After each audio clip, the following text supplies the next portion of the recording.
लेकिन इस पे सवाल किसी ने नहीं उठाया, क्योंकि लोगों को लगा क्या फर्क पड़ता है, जम्मू कश्मीर का मामला है, प्रॉब्लम तो जब हमारे घर पे होगी तब हम करेंगे। ये प्रॉब्लम आपके दरवाजे पे खड़ी हुई है, ध्यान रखिएगा।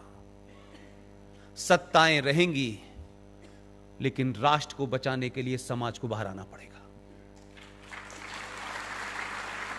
ये जिन खतरों की आप चिंता कर रहे हैं, उस खतरे की चिंता मुझे नहीं है। 4 राज्यों का देश, 20 करोड़ पॉपुलेशन। ऐसा लगता है कि भारत के सामने सबसे बड़ा चैलेंज पाकिस्तान है।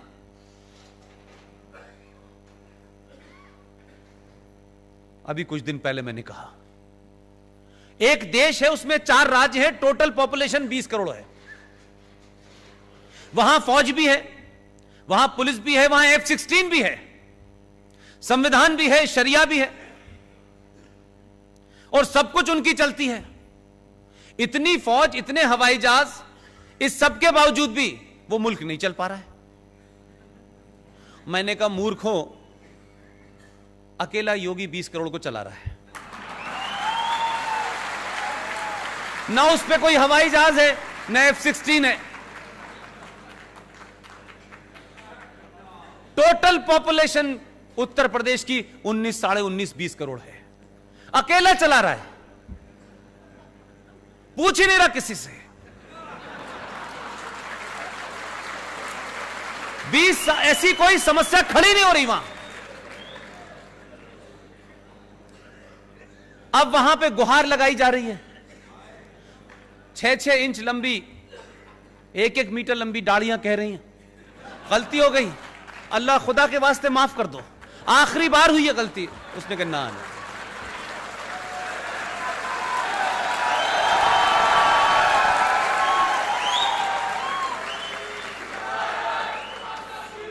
इसलिए मैंने कहा कि धन्य है आप लोग, समय रहते अपनी गलती का एहसास कर लिया और सही लोगों को चुनाया आपने। मैं किसी सरकार का पक्षधर नहीं हूं, लेकिन जो सरकार, जो लोग इस राष्ट्र को बचाएंगे, उनके लिए कितना भी लड़ना पड़े लड़ूंगा।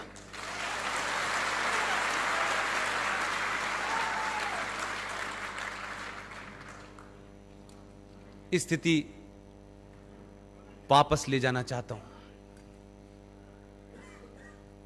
वो 70 साल से जम्मू कश्मीर की इस्लामिक हुकूमत से, जहां मुसलमानों की मेजॉरिटी थी, 90% कानून उस विधानसभा में एंटी हिंदू हुए। सरकारें आई, सरकारों को ब्लैकमेल किया गया, वहां का आतंकवाद, वहां का सेपरेटिज्म, और वहां की सरकारें एक साथ कोऑर्डिनेशन में काम करती थी। दिल्ली की सरकार को झुकाना है तो आतंकवाद को बढ़ा देना है, दिल्ली की सरकार को दुनिया में बदनाम करना है तो हुर्रियत को आगे बढ़ा देना है। तीनों का ऐसा एपरेटस मिला हुआ था कि आप हुर्रियत को पुचकारते थे। और यह भी शायद आपको खबर नहीं होगी कि हुर्रियत कॉन्फ्रेंस का नाम तो सुना है आप लोगों ने, देखा होगा, उसमें कितने बहादुर बहादुर लोग हैं। भारत सरकार 100 करोड़ रुपया पर ईयर उन पे खर्च करती थी। जो भारत के संविधान को आग लगाते हैं, जो भारत की सुप्रीम कोर्ट को नहीं मानते, जो भारत की पार्लियामेंट को नहीं मानते, जो उस जम्मू कश्मीर का विलय पाकिस्तान में करने के लिए मुहिम चलाते हैं, इस देश की बौनी सरकारों की मजबूरियां देखिए कि उन जैसे लोगों को एक आदमी का उठना बैठना, जाना, खाना पीना, बीमारी, उनके इलाज के ऊपर 100 करोड़ रुपया पर साल का बजट था। कोई पूछना ही नहीं चाहता। एक राज्य जिसका जीडीपी में 0% कंट्रीब्यूशन है, मेरे और आपके टैक्स से पलने वाले लोग इस देश में देशद्रोही पैदा कर रहे थे।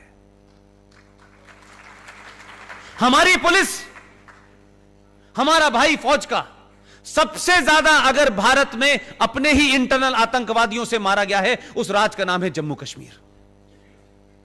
हर मां ने अपने बच्चे को भेजा कि वो वहां जाएगा, बॉर्डर पे लड़ेगा, पूरा तंदुरुस्त भेजा। लेकिन जम्मू कश्मीर के अंदर जिस इस्लामिक आतंकवाद को सरकारों ने पनपाया, सत्ता पे बैठने का रास्ता देखा, वो बच्चे जो साबुत घर से गए थे, वो वापस लौट के आए तो हिस्सों में नहीं थे।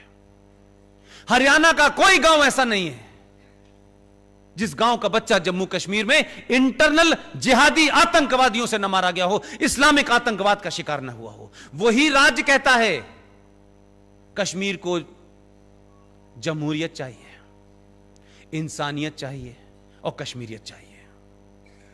यानी इस देश में बाकी 30 सूबों को इंसानियत नहीं चाहिए, सिर्फ इन्हें ही चाहिए। यह अल्लाह के फरिश्ते हैं। वहां 100 करोड़ से घटते घटते बजट ही समाप्त हो गया है। ये अंदरूनी तकलीफें हैं। लोग सड़क पे पत्थर इसलिए नहीं मान रहे कि हज करते वक्त पता चला कि शैतान को पत्थर मारा जाता है। हज की एक परंपरा है कि हज जब आप जाएंगे तो जब तक वो अराफात की पहाड़ी पे एक बड़ा सा पत्थर है उस पे उठा के कंकड़ नहीं मारेंगे, उसे शैतान माना जाता है। इसलिए पत्थर मारने की परंपरा यह है कि जिस पे ऊपर पत्थर मार रहे हैं ये इस्लामिक लोग, इसका मतलब है वो शैतान है। ये नई परंपरा नहीं है, ये वहां से आई है। जो आज देश को जलाने उतरे हैं, जो देश में आग लगाने उतरे हैं, उनका दर्द समझिए क्या है। आपने ऐसा डॉक्टर भेजा है बिना सर्जरी के इलाज कर रहा है।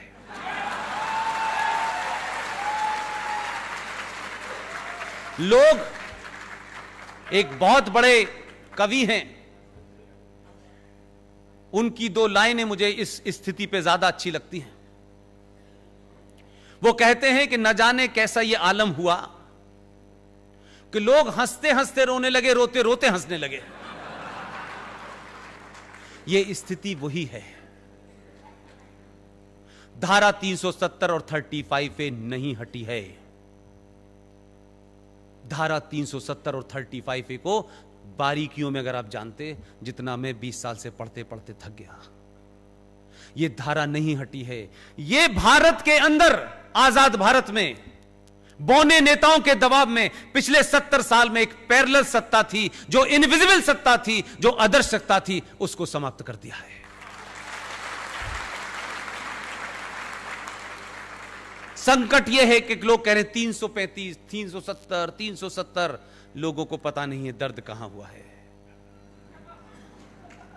यह जो एक मैं बार बार कह रहा हूं कि जैसे ही आप इस देश में संविधान की बात करेंगे, कुछ लोग कहेंगे नहीं, हमारा मजहब पहले है, हम आइन को नहीं मानते, हम शरिया को मानते हैं।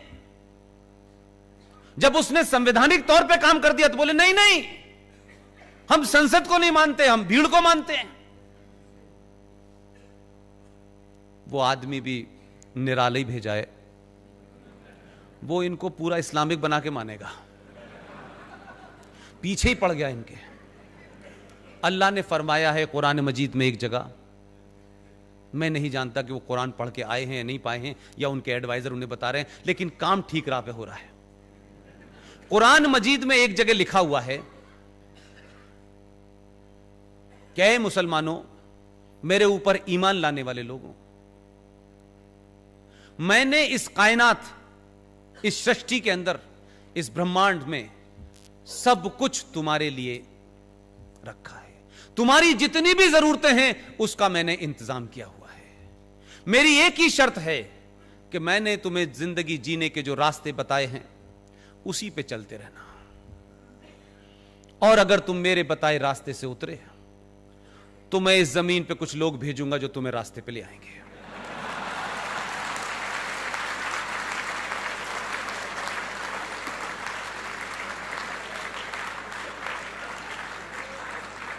इसलिए मैंने कहा पढ़ना बहुत जरूरी है। अभी तो एक ही ने पढ़ा है कई करोड़ों में से। अगर आप सबने पढ़ लिया तो ये फिर पत्थर अपने ऊपर मारेंगे, ध्यान रखिएगा। आपको लड़ने के लिए कुछ नया नहीं करना है, कुछ नया नहीं करना है। जो सरकार में बैठे हैं, जो सरकार को करना चाहिए था, वो सरकार पहली बार कर रही है।